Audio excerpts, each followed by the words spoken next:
Problem was, they weren't prepared.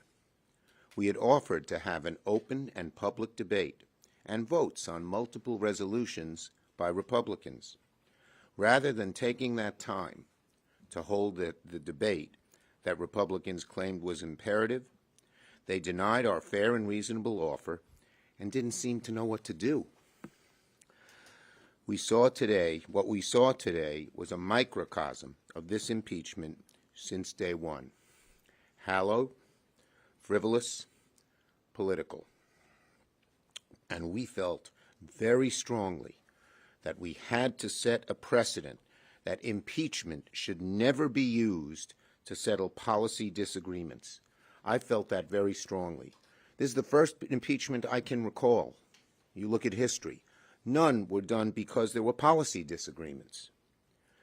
If we allowed that to happen, it would set a disastrous precedent for Congress, could throw our system of checks and balances into cycles of chaos. Any time the House would want to just shut the Senate down, they could send over another impeachment resolution and could create frivolous impeachment trial after impeachment trial.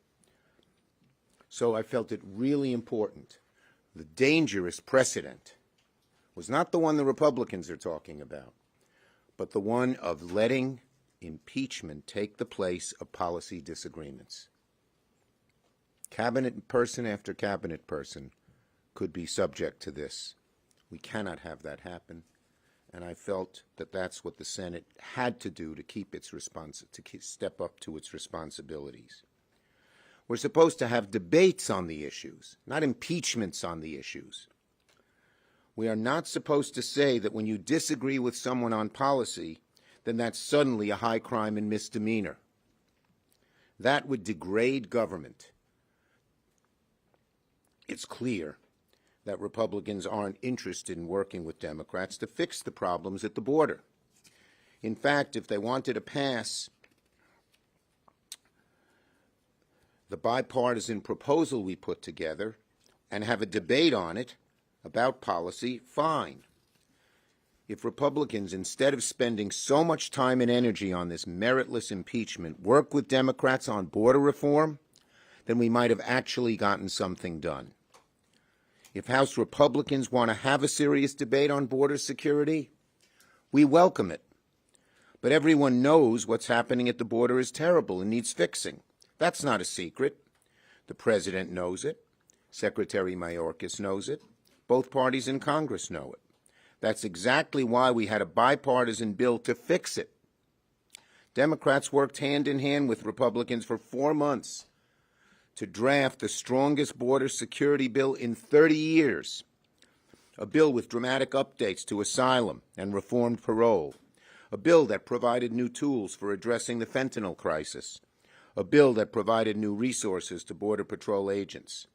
If our Republican colleagues would have allowed it to come to the floor here in the Senate and down the hall over in the House, I'm certain it would have passed and gone to the President's desk. But we all know what happened. Donald Trump told his Republican allies in Congress to kill this border bill before we could even debate it. The former president explicitly took credit for that bill going down.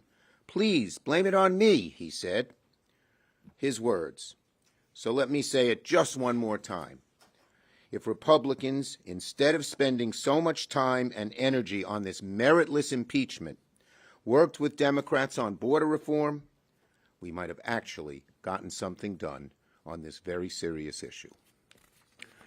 Questions on this subject first. The implication from Senator Cornyn's parliamentary inquiry just now during the trial was that a future Republican-led Senate, could use the precedent you set today to dismiss an impeachment trial against a Republican. No, the parliamentarian ruled that the precedent set was the precedent that was done here. Don't use impeachment for policy disagreements, whether it's with a president, a cabinet secretary, or anyone else. You're not worried that Republicans will do that? No, we have made it clear that you don't use policy disagreements for impeachment. And I don't care who it is, president, cabinet secretary, or anybody else. And if we didn't make that clear, it would have been much worse for what you're talking about. Yes. Anyone else on this subject? Yes. Your point of order was that the Article 2 allegation did not actually allege a high crime or misdemeanor. The allegation was that the Secretary lied to Congress. Now, under oath, you may disagree with the facts of that, but just on that allegation... Look, here's the bottom line. Everyone knows these were policy disagreements, never rising to what the Founding Fathers intended with impeachment with high crimes and misdemeanors. It was clear as day, and that's why the parliamentarian ruled in our favor on impeachment. Anyone else? Yes. Mike Lee is very upset, and he says that he's going to retaliate by slowing business on the Senate floor like he did earlier this week with the motion table, the motion to proceed. What is your response to his threat to delay? We have so many things. We have so many things we have to get done for the future of this country that I don't think that is an appropriate reaction. Yes.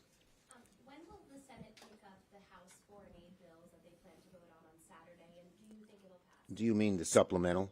Well, their version of it, yes. Well, okay, let me just say three things. First, it seems that what they're sending to us is very similar to the supplemental that the Senate passed with a strong bipartisan majority, 70 to 22. But I haven't seen the language.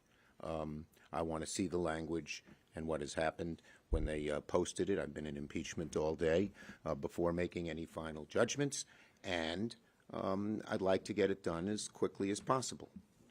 Nope, next question. Leader Schumer, on FISA, what is the status of the negotiations around the amendment votes, and will you be able to pass it? Yeah, I'm filing cloture tomorrow to move forward on FISA. We still don't know the amendments on either side, so we can't specifically lay out what's going to happen until we see what those amendments are. I think right now that the impeachment trial has been concluded, each side is going to look at what amendments different members want. Yes.